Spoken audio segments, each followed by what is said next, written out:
ツからグーテンタック、おまちゃんキッチンへようこそ。今回はドイツのビオのスーパーで買ってきた小豆をとっても簡単に美味しく炊こうと思います。炊飯器を使ってですけれども、最初ちょっとだけ手を加えることで本当に簡単に、そして美味しく仕上がります。材料ですけれども、小豆 200g に対して砂糖を 200g、 塩を1つまみ使います。そしてたくさんお水を使います。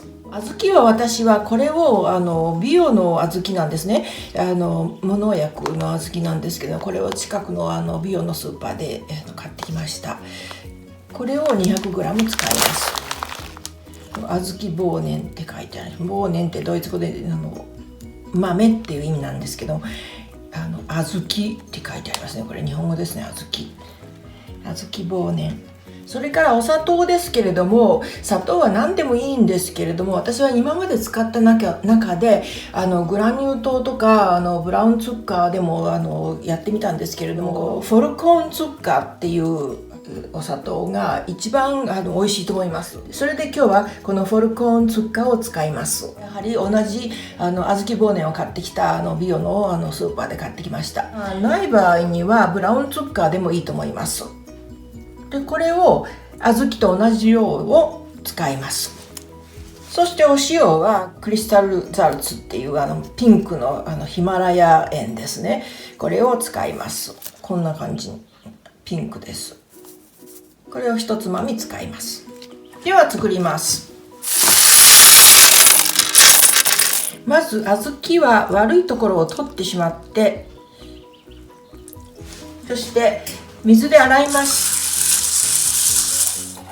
そしてざるに取りました。でこれを洗ったら大鍋に移します。なんでこんな 200g なのに大きな鍋に移すかっていうと、小豆はね煮るとすごく増えるんですね。 2,3 倍になるので、こんな大きな鍋に入れて水もたっぷり入れて茹でます。こんな感じでお水をたっぷり入れたら沸騰するまで煮ます。沸騰したので火から下ろしました。そして20分間蓋をして放置します。一度沸騰して20分蓋をしてそのままに放置したものをこんな風にざるにあげました。そしてこの煮こぼしたこの煮汁ですけれども、これは残りの湯はね飲めるそうなんですね。でこれはね、私はねスープに入れたり自分で飲んじゃったりします。でもねこれアクがあるはずなんですよね。アク取りだからね、この作業は。そしてこちらは1回煮こぼすことを渋切りというそうなんですけど、1回渋切りをしてアクを取ったものです。なんでこんなことするかっていうとね、これをするかしないかでね出来上がりのね味が違うんですね。何度かしてみたんですけれども、滑らかでね上品なね甘さとかお味にねしたい時にはね、これね省かない方がいいと思います。私の経験から。普通の炊飯器ですね。これに入れて2カップ半ぐらいの水の量で私はいつも炊いています。そしてスイッチが切れたらそのまま保温します。そして翌日まで、だから一昼夜ですね。これ夜しといて、そして朝起きたら保温ができてるって感じですね。では炊きます。小豆が炊けましたので今蒸しているところです。これを12時間ぐらい蒸しておきます。スイッチ切って硬さを見ますけれども、このように指で軽く押さえてプチッと潰れるぐらいの柔らかさになったら出来上がりです。硬いこともあるんですよね。特にねドイツのスーパーでビオのスーパーで買う小豆ってね、時々ねこれでもねまだね硬いところがあるんですよね。だからこうやって至るところを見て、ちょっとでも硬いところがあったらもう一回少し水を足して炊き直すといいと思います。そうすると柔らかくなりますね。で完全に柔らかくならないうちに砂糖を加えるとお豆がもっと硬くなるそうですっていうかなりますね。これはもうこれでいいので、全部柔らかいのでこれを普通のお鍋に入れてお砂糖を加えます。フォルラーツッカーを私の場合は入れるんですけれども、少しのお水で温めながら溶きます。溶けましたので、この中に先ほどの小豆を加えます。そしたらこのまましばらく炊きます。あんをどのくらい柔らかくしたいかによって炊く時間が違うんですけれどもね、それは確認しながら自分のその時の柔らかさに仕上げます。最初はねこんなかき混ぜてなくても大丈夫なんですけども、その時に水分が少なくなったらもう気をつけないと下が焦げますのでぐるぐるかき混ぜます。グツグツ言ってきましたので火を弱めます。今度は中火にしてかき混ぜます。一回しぶ切りをすることによってすごく滑らかなお味になるんですね。ですからおすすめです。でもねこの方法ねおすすめなんですけれども、一つ困ることがあるんです。小豆を炊飯器で炊いてる間はご飯が炊けないんですよね。ほんと炊飯器2個あるといいななんて時々思うんですけれどももしかしたあるいはね電気圧力鍋とかキッチンマシンとかあったらそれで代用できるかもしれません。私ないのでねまだやったことがないんですね。もしそういうので作ってる方がいらしたらコメントで教えていただけると嬉しいです。炊飯器でしかない場合でもご飯を炊く必要のない時には是非この方法でお試しください。そしてコメントお待ちしています。でね、これね冷凍もできますので、私はね時間のある時に、そして炊飯器を使わない時にご飯を炊く必要がない時にこれ作ってね冷凍しておきます。このね小豆がねグツグツ言ってね飛び跳ねたりしてくるんですよね。だからやけどに気をつけながらかき混ぜます。弱火にしない方がいいですね。このまま水分を蒸発させます。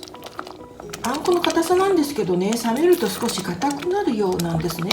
ですから思ったより少しだけ柔らかく私は仕上げています。こさないで粒あんで冷凍しておきます。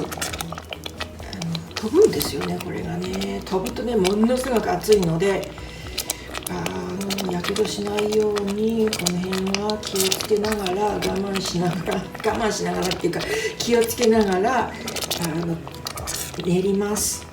一つ思い出した。なんで炊飯器がいいかっていうと、1回目に炊く時に小豆をね踊らさないで炊くのがいいんだそうです。それがねちょっとお鍋で炊くと難しいので、炊飯器で炊くともう炊飯器がそのまま静かに炊いてくれるので私はねすごくね合っていると思います。炊飯器を使うのおすすめです。蒸らすこともできますしね。一昼夜セットしてそのままほっとけば朝出来上がってるって感じですね。そして先ほども言いましたけど一度沸騰させたら私は中火にしました。でもね中火にしないでそのままね強火でする方がいいらしいですね本当はね。でも私は中火にしてこのくらいの状態で練っています。これでもねかなりね飛び散るから私はこれでやっていますね。強火でするともっと早く出来上がると思うんですけれども、ちょっと怖いのでこのまましています。やけどしたくないのでね。もうこれでも十分美味しいのできます。ただ時間がかかるのがねなんですけども、ただね中火にしてしまうと強火のまま練るよりも時間がかかりますね。もっと深い鍋を使ってしゃもじも長いしゃもじでこうすれば練ればやけどする心配もないので強火でしてもいいと思うんですけれど、そういう深い鍋もないので大人数のスープを作る時の鍋でもいいんですけれども、長いしゃもじがないんですよねだから私はこれで中火でしています。中火って言っても結構火力強いし大丈夫です。ちょっとこの工程がね根気がいりますけども、後でね美味しいのができると嬉しいですよ。これでね後でお汁粉にしたり辛み餅にしたり一度ね的にね大福を作ってみようと思ってるんですね。それで牛皮や白玉粉ではなくて本当にお餅をついて、そしてそれで粉を入れて大福を作ろうと思うんですね。それがうまくできたら動画に撮りますのでまた見てくださいね。でこれかなり水分がなくなってきましたので、ちょっとこれをテストです。こういうふうにしゃもじを入れてみて、これが戻ってこない、今ちょっと戻ってしまいますけど、これが戻らない程度に私は絡めてます。で先ほども言いましたけどね、これねだんだん煮詰めていくうちに硬くなるんですね。だからあまりね硬くそして冷めるとまたもっと硬くなるので、あまり硬くならないように私は作りたいので、これをちょっとこういうふうにして戻らない程度に、これでもいいんですけれども、もうちょっと混ぜますっていうか練ります。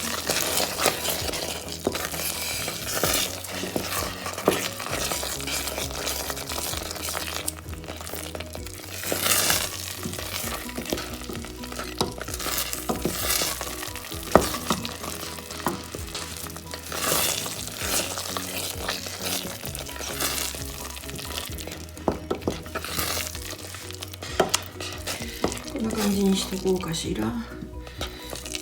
こんな感じですね。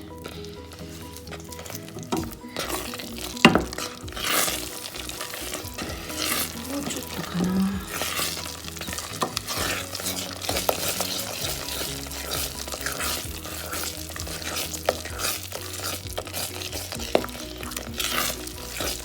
うだいぶいいと思います。このくらいにしとこうかしら。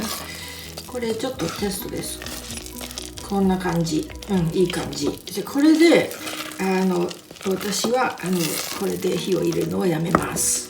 でもっと硬くしたい場合はもっと練っていれば硬くなります。そしたらここに私は塩を入れますけれども、塩は1つまみ、そしてかき混ぜます。素早くタッパーに、平たいタッパーでも何でもいいんですけど、平たい器に入れ直して冷まします。平たくしてこれで冷まします。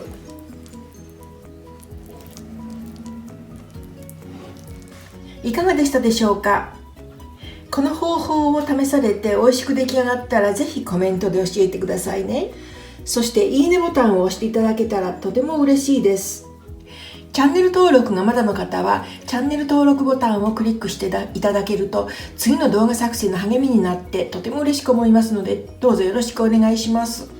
では皆さんお元気で。チュー